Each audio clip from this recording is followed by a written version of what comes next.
Toxic ട്രെയിലറിന് പിന്നാലെ cinema രംഗത്തെ ചർച്ചകൾ തുടരുകയാണ് ഇപ്പോഴും.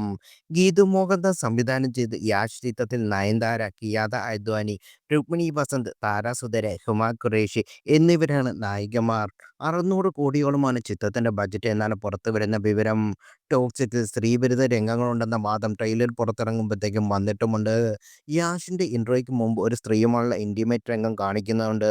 ഇതാണ് ചർച്ചയ്ക്ക് കാരണമായതും. സിനിമയിൽ സ്ത്രീവിരുദ്ധ സീനുകൾക്കെതിരെ ശക്തമായ നിലപാടെടുത്ത ആളാണ് ഗീതു മോഹൻദാസ്. ഗീതു സംവിധാനം ചെയ്യുന്ന സിനിമയിൽ ഇത്തരമൊരു സീൻ വരുന്നത് പ്രേക്ഷകർ ചോദ്യം ചെയ്യുന്നു.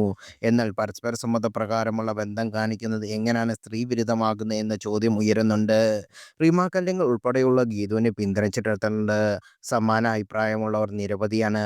എന്നാൽ നേരത്തെ പൃഥ്വിരാജിന്റെ ലൂസിഫർ എന്ന സിനിമ ഐറ്റം ഡാൻസ് ഉണ്ടായതിന്റെ പേരിൽ പൃഥ്വിരാജിനെ വിമർശിച്ചവർ ഏറെയാണ്. പൃഥ്വിരാജ് സ്ത്രീവിരുദ്ധനാണെന്നും നിലപാടുകളിൽ ഇരട്ടത്താപ്പുണ്ടെന്നും വിമർശനങ്ങൾ വന്നു. എന്നാൽ ഈ പാർവതി തിരുവോത്തും സോഷ്യൽ മീഡിയയിൽ ചോദ്യങ്ങൾ വരുന്നുണ്ട്. അനിമൽ, അർജുൻ റെഡ്ഡി തുടങ്ങിയ സിനിമകൾക്കെതിരെ സ്ത്രീവിരുദ്ധത വിമർശനം ഉന്നയിച്ചാണ് പാർവതി തിരുവോത്ത്. എന്നാൽ ഗീതുവിൻ്റെ വിമർശനം ഉന്നയിക്കുമ്പോൾ ഒന്നും മിണ്ടുന്നില്ലല്ലോ എന്നാണ് ഉയരുന്ന ചോദ്യം.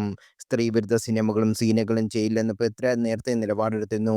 ഇതിനുശേഷമാണ് ലൂസിഫറെ ഡാൻസ് നമ്പർ വരുന്നത്. വിമർശകർക്ക് പൃഥ്വിരാജ് അന്ന് മറുപടി നൽകിയതാണ്. മുംബൈയിൽ ഡാൻസ് ബാർ എങ്ങനെയാണ് കാണിക്കുമ്പോൾ അവിടെ ഓട്ടംതുള്ള കാണിച്ചാൽ അഭംഗിയാകില്ലേ എന്നായിരുന്നു പൃഥ്വിരാജ് ചോദിച്ചത്. ഗ്ലാമർ വസ്ത്രങ്ങൾ ധരിച്ചുള്ള സ്ത്രീകളുടെ ഡാൻസ് ചിത്രത്തിൽ ഉണ്ടായത് എങ്ങനെയാണ് സ്ത്രീകളെ തരം താഴ്ത്തിയ തരത്തിൽ സംസാരിക്കുകയോ അഭിനയിക്കുകയോ ചെയ്തില്ല എന്ന പ്രസ്താവനയും വിരുദ്ധമാണെന്നും പൃഥ്വിരാജ് ചോദിച്ചു.